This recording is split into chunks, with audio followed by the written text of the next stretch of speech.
Close your eyes, exhale, feel your body relax, and let go of whatever you're carrying today. Well, I'm letting go of the worry that I wouldn't get my new contacts in time for this class. I got them delivered free from 1-800-CONTACTS. Oh my gosh, they're so fast. And breathe. Oh, sorry. I almost couldn't breathe when I saw the discount they gave me on my first order. Oh, sorry. Namaste. Visit 1-800-CONTACTS.com today to save on your first order. 1-800-CONTACTS. Crisp, refreshing, and unmistakably tasty. Ice cold Coke Zero Sugar. It's the only drink with real Coca-Cola taste and zero sugar. This content may not be suitable for all audiences. Listener discretion advised. He was looking up at us exactly as we put our faces to the glass. It was like he knew exactly where we were and exactly what we do. We didn't get too far before he called out to us. "My friends," he said, "don't come to lunch today." He would physically turn his body to follow my car. From Killer Podcasts, true tales of horror, bizarre happenings, unexplainable events. This is Disturbed.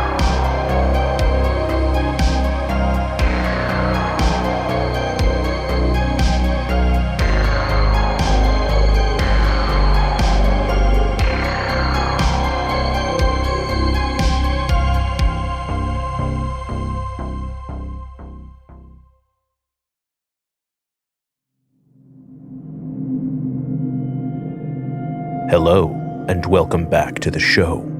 This week, we have 3 creepy experiences that will keep you looking over your shoulder. So sit back, listen closely, and dive into the horror. In our first story, a strange man shows up at the front door, and he's holding something. Narrated by Koop Kooper. From Reddit user Preparation Visual 586.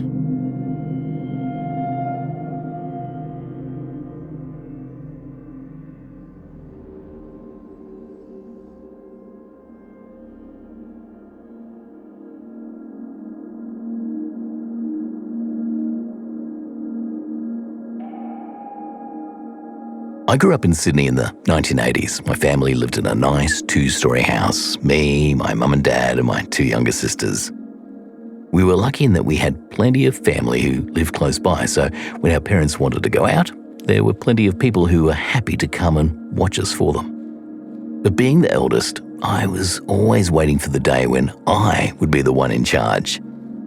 Like every kid, I couldn't wait to be an adult. So I was constantly begging for that chance. Finally, when I was 12, it happened. And my first time babysitting turned out to be a night I would never forget. It was a Saturday night and my parents had found a midnight screening of one of their favorite movies from their childhood. I think that was part of the reason I got the gig. They figured that the 3 of us would be in bed pretty much the whole time they were gone and would be fast asleep by the time they got home around 2 a.m. Of course, that wasn't happening. So Mum and Dad left, telling us not to stay up late, be good, who to call in an emergency, all the boring stuff. The 3 of us ran into the living room, turned off all the lights, switched on the TV. It was thrilling for us to be home alone like that. It happened around 11 p.m. There was a quiet moment in whatever show we were watching when we heard something outside. I don't know if my sisters noticed it or not, but none of us said anything. I was just thinking it was the wind blowing some branches around or one of the neighbors' cats exploring. It was nothing. But then, just a couple of minutes later, bang, bang, bang. It came from the front door. Someone was knocking, but it was so much louder than a friendly visitor. This was insistent, urgent, and terrifying. The 3 of us jumped and instinctively squeezed together on the couch. After a couple of seconds, I ran across the room to turn off the TV. My 12-year-old brain thought that was logical.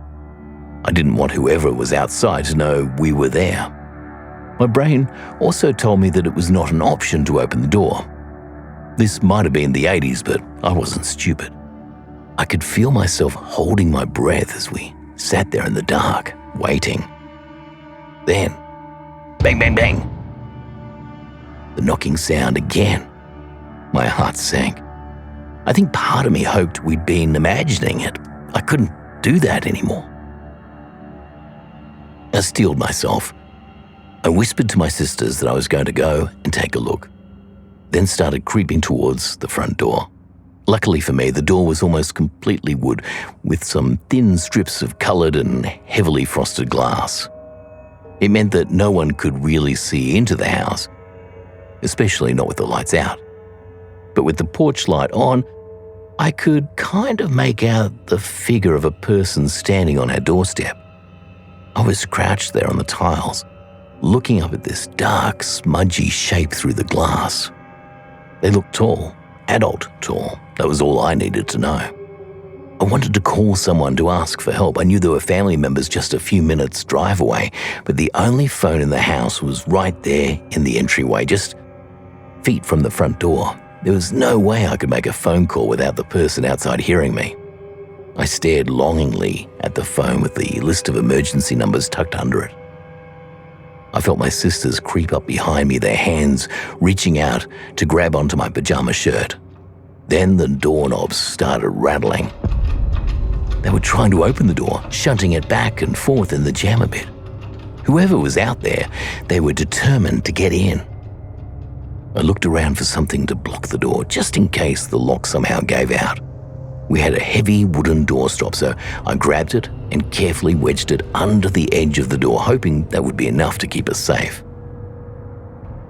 After that, I wanted to get my sisters as far away from this person as possible, so I turned and ushered them towards the staircase, whispering to them to stay low and keep quiet. We scurried up the stairs and along the hallway to our parents' bedroom, where we huddled together beside the bed. We couldn't hear much from up there, and I realized this may have been a mistake. How would we know if this person was still at the door? There was a large window above the bed with heavy curtains covering it. I knew that if I pressed my face up to the glass, I could look down and get a look at the doorstep. Maybe I could finally see who was there. Once that thought entered my head, I couldn't resist. I climbed onto the bed and stuck my head beneath the curtain, pushing my cheek to the cold glass. My sisters did the same thing on either side of me. What we saw has stayed with me for decades. There was a man at the front door. He looked old to me, ancient old, though I was 12, so maybe he was only in his 50s. That wasn't the scary part. What chilled my veins was that he was looking up at us exactly as we put our faces to the glass. It was like he knew exactly where we were and exactly what we'd do. His face stretched into a scowl full of craggy lines made deeper by the shadows of the night. As we looked at him, frozen with fear, he moved, lifting his hand to hold up a brown paper bag. He brought it up beside his face, making sure we could see it. Then, not breaking eye contact with me, he pointed at the bag with his other hand, moving his arm slowly back and forth, jabbing his finger at the package. It felt like we were there watching him for ages, but it can't have been more than a few seconds. The spell broke and the three of us ducked down beneath the windowsill and out of sight again. We stayed down for about a minute. My heart was thudding against my ribs, but I had to check if he was still there. Slowly, I lifted the curtain and looked down at the front door. He was gone.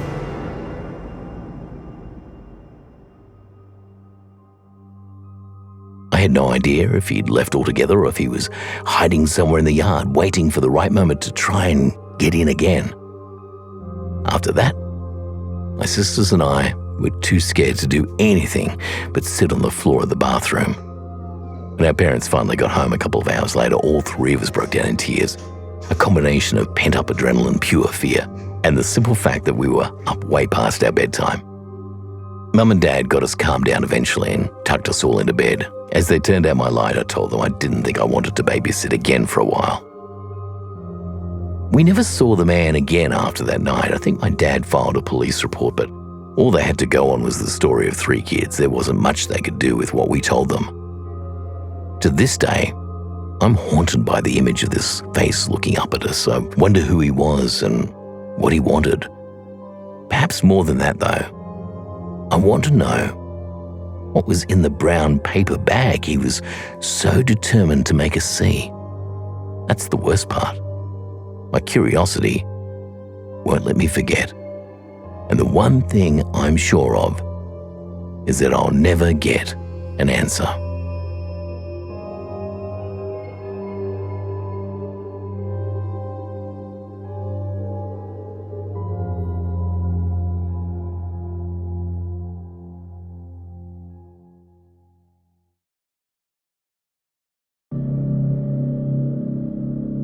Welcome back to Disturbed. Our next story begins in the open ocean, where a sailor reveals a dark past. Narrated by John Bell from Reddit user Emergency Apricot 41.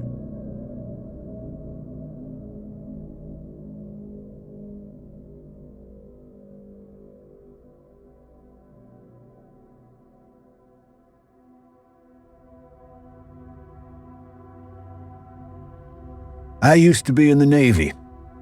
When people find that out about me, they always ask me if I have any interesting stories. I always tell them I have just one, but it's usually enough. I did one 8-month deployment while I was enlisted. In a lot of ways, it felt so much longer. But it also kind of flew by. Being at sea was weird like that. It's also weird because you become incredibly close with people you just met. That's how it was with one of the other guys I was deployed with. We were both bigger guys. Some of our buddies called us the gym rats. We'd work out at least once every day, and would meet up at one of the ship's 2 smoke pits to have a cigarette whenever we could. Early one morning, we met up at the smoke pit a few minutes before our shift began. We were talking the usual BS, how long the deployment was dragging on, joking about whether it was gay to share a cigarette with your buddy, harmless stuff meant to make one another laugh before we started work. We were shooting the shit like that when another guy came out onto the pit. He lit his cigarette, we said hey, introduced ourselves, asked what he did on board. Turned out he was a CS, a culinary specialist, which basically means he was a cook. He seemed like a cool guy. He was laughing along with us, joining in as we griped about things we couldn't stand, and talking about what we wanted to do once we got on dry land again. Everything seemed totally normal, until it didn't. After a couple of minutes, the guy turned to us and asked if we'd ever killed someone. We laughed and said that no, we hadn't. We both had intelligence jobs. He didn't laugh with us. He went real cold, fixed us with his unblinking stare, and said that murder was no joke. We nodded and said, okay, the jovial mood completely gone. Then he decided it was story time. Between drags of his cigarette, he told us that he grew up in a small village until it was raided by guerrilla forces. They killed everyone, he said, except for him. They kidnapped and raised him, training him to kill for them. He took many lives and eventually started to enjoy it. He said it was freeing and the most dominant thing he'd ever done in his life. Now he was here, cooking food every day. Me and my buddy were obviously really weirded out by all of this. Luckily, our shift was about to start, so we had an excuse to nope the hell out of there. We said it was nice to meet him and started walking away. We didn't get too far before he called out to us. "My friends," he said, "don't come to lunch today." We both kind of chuckled at that, unsure of what he could possibly have meant. I was trying to work it out as if it was some kind of tasteless school shooter joke. There had been a couple of those in the news lately, and I thought maybe he was trying to make a connection through humor. It didn't work. As I walked away, my stomach felt queasy, and I found myself wishing we hadn't come outside for a smoke. All through my shift, I kept playing back what the CS had said to us. "Don't come to lunch." His steely eyes had looked right through me as he'd said it. As the hours ticked away, the queasy feeling in my stomach got worse. So by the time lunch was being served, I was in no mood to eat. Instead, I met up with my buddy for another smoke right as lunch was starting. We were standing there by ourselves when the captain came over the 1MC, that's the main announcement system, on board. He told everyone at lunch was to stop eating and throw away their food immediately.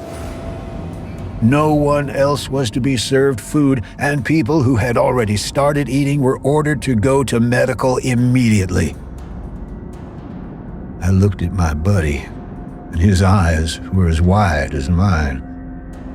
We stood there staring at each other for a few seconds, our cigarettes burning down, forgotten our hands.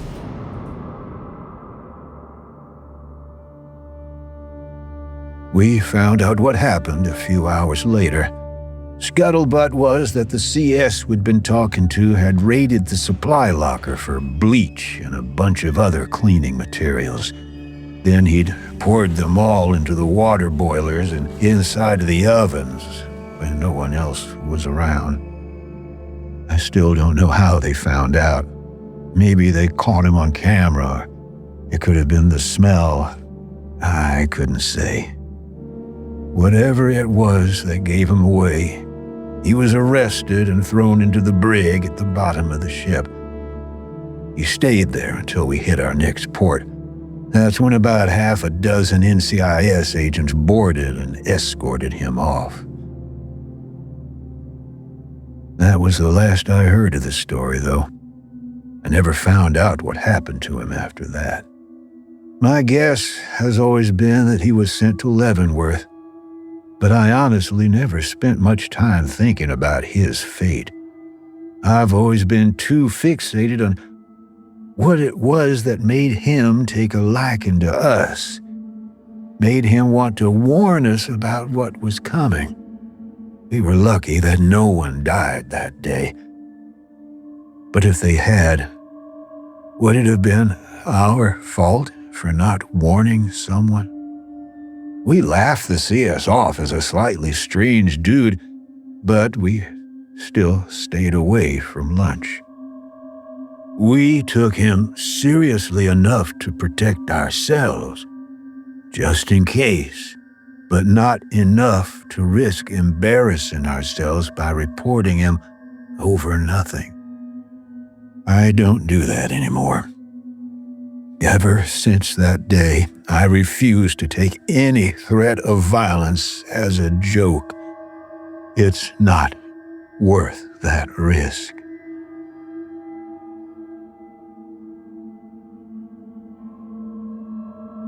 Don't run away. Disturbed will return in a moment.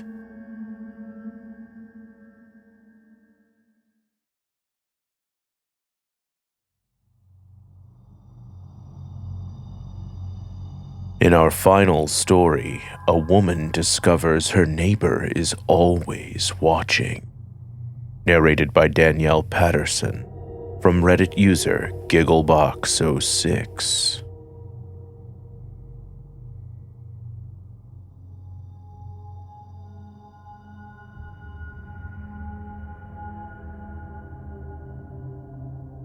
Back in late 2023, I began seeing a man in my neighborhood.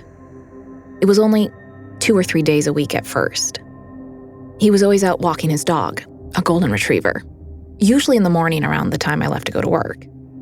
He was an average-looking guy, maybe in his 60s, and he always wore the same blue jacket. Looking back, that should have tipped me off that something wasn't quite right. Who wears the same jacket every day? But it looked like a windbreaker or something, so I assumed it was just what he threw on whenever he had to walk the dog. I would often see him when I came home in the evening. My job is an 8 to 5 schedule, and seeing him and his dog there on the sidewalk felt kind of comforting. We kept similar hours. There was something nice about that. What was less nice was the way he just stared at me whenever he walked by. I don't remember ever seeing him smile.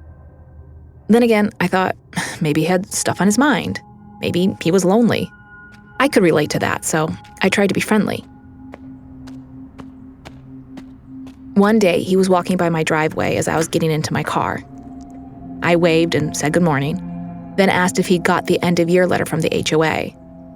I thought we could bond over some of the annoying rule reminders they'd included in it. But the guy just looked confused by my question. I repeated it, thinking maybe he hadn't heard me.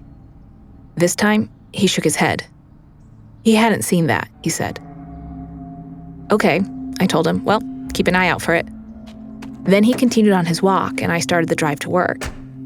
As I navigated the morning traffic, I replayed the conversation in my head. Judging by the expression on his face, he'd been genuinely shocked that I'd spoken to him. Which, okay, we'd been seeing each other for months, and I'd never said anything before, so that made sense. I started seeing him a lot more after that brief interaction. By Christmas, I was seeing him at least once every day, if not twice. I treated him like I would most any other neighbor.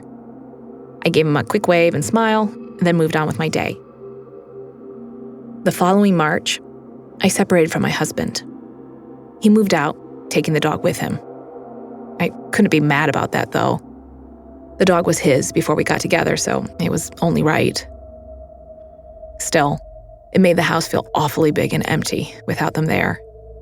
Plus, the house next door had been empty since the previous tenants moved out, which made the place extra quiet. So my mom came to stay with me for a while. She doesn't work anymore, so she'd be at the house during the day while I was gone. She quickly noticed the man in his blue jacket and golden retriever. She mentioned him to me, noting that he seemed a little bit odd to her. She said hello to him a few times, but all he ever did was to stare at her blankly.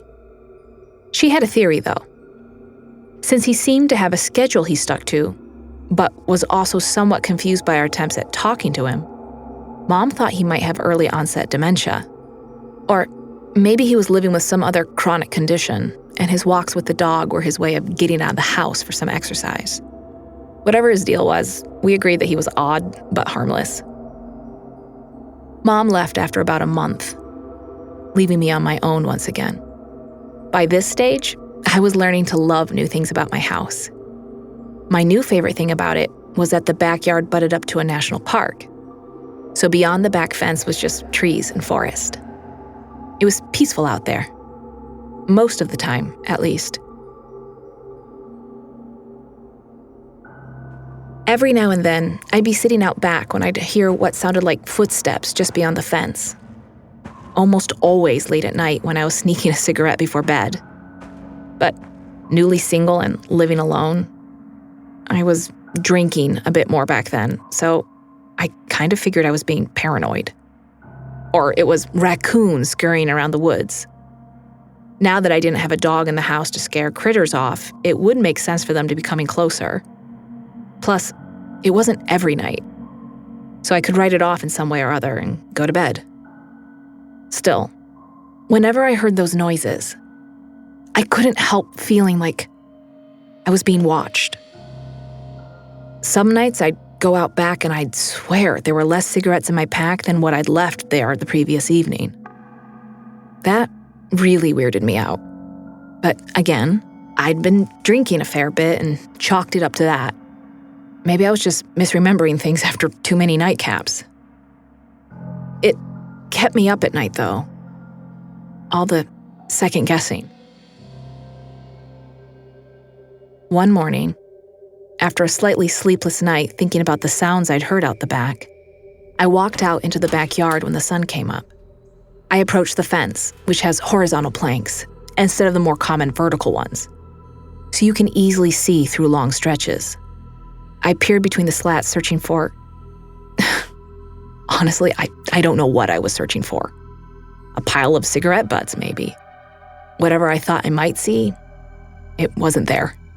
There's a fire break between the property line and the edge of the park, and as far as I could tell, no one had been back there. I was completely alone. With my husband gone, a couple of my cousins would come over some weekends to help me get some yard work done. Like my mom, they noticed the man in the blue jacket walking past the house every day, and they asked me about him. I shared the theory that he was sick, and maybe a little weird, but otherwise harmless. They weren't so sure. They said he'd been letting the leash out so his dog could come up to them for pets. But the dog smelled awful, they said. They didn't want to get anywhere near it. After this happened a few times while they were out the front, they told him to cut it out and fuck off. When they said that, he just stared at them for a while before walking off. It was around this time that I noticed the man's behavior getting more and more creepy. Whenever I would drive by him in the street, he would still stare like always, but now he would actually stop walking to watch me pass. He would physically turn his body to follow my car. I carried on waving to him like any other neighbor, and I swear he wouldn't so much as blink in response. Around June, a friend of mine moved in. She was going through a divorce as well, and I was happy to have someone to hang out with after work. We had a lot of fun drinking and sitting by the fire pit. Until it started again. The sound of footsteps in the woods. Only now there were two of us drinking, so suddenly it felt kind of funny. Like a scary story at a sleepover, so we just ran inside laughing. It happened a handful of times over the next few months, but I definitely noticed the noises more when I was out there on my own. The longer my friend lived with me, the more she saw Blue Jacket Guy. Like my cousins, she thought he seemed friendly enough at first and was happy to pet his dog when he let it come near her. But she noticed how much the dog smelled, like it never got a bath. And she eventually stopped engaging when he came close to her. That's when she clocked that he was staring at her in a way that felt kinda aggressive. Even when she was in her car, she said she could see him watching her.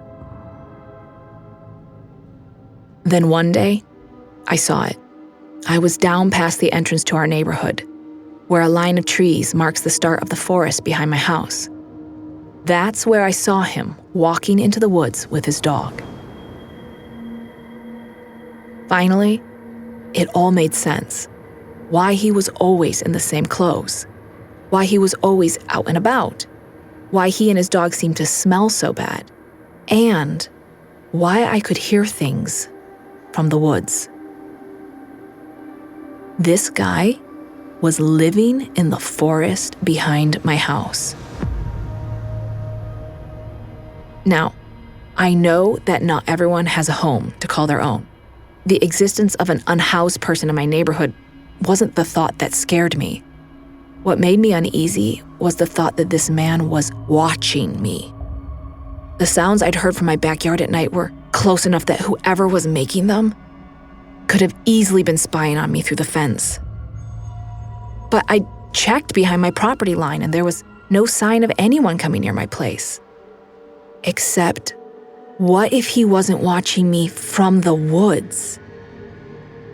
The house next door to me had been empty for months. The last tenants had moved out months and months back. Right around the same time, I first noticed the man in the blue jacket show up. Was he squatting in the vacant house and watching me from their backyard? Was he hopping my fence in the middle of the night to steal my cigarettes from the porch? Oh God, if he was comfortable doing that, would he soon start wanting to see what else he could get away with? I told my roommate my new theory, and she thought I was just getting too excited about the whole situation. We were out the back having a drink, and she yelled out for the man to go away and leave us alone. She was laughing as she said it, but then she stopped. We heard footsteps at that exact moment. Completely freaked out, we ran inside and locked the door.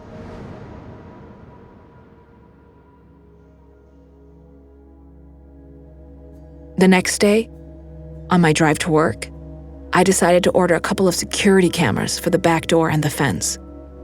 But when I was pulling into my driveway that night, I noticed that the place next door had a new sign on it.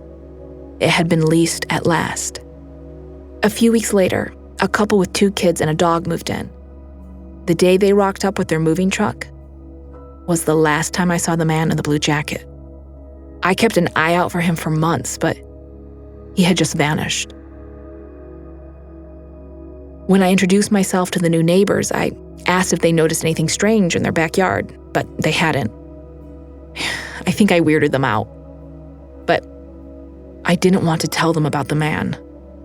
Not now that he was gone. So I kept it to myself. I still wonder where he ended up. I moved out of that house in October of last year, and I can't help thinking about whether he'll ever drift back to the neighborhood. Maybe he'll want to check in on me and be disappointed that I'm gone. In my darker moments, though, I wonder if he knows exactly where I am. Because he's still watching me. Only he's gotten better at hiding.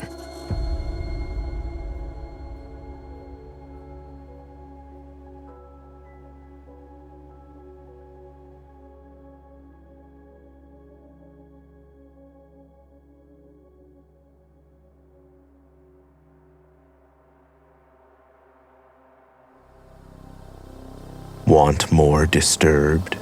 Check out our Patreon for member-exclusive content, early merch access, and other cool perks.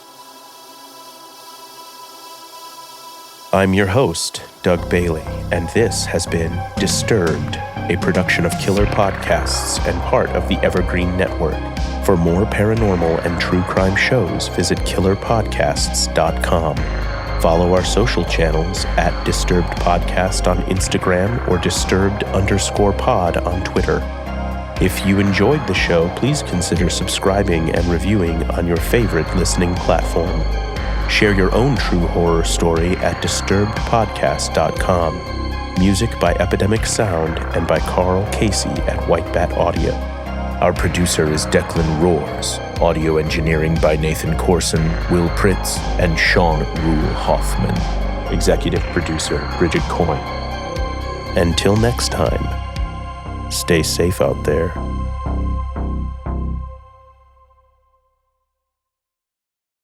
Do you ever meet someone and think, wow, they've really been through it, and then realize we all have? That's what We're All Insane is all about.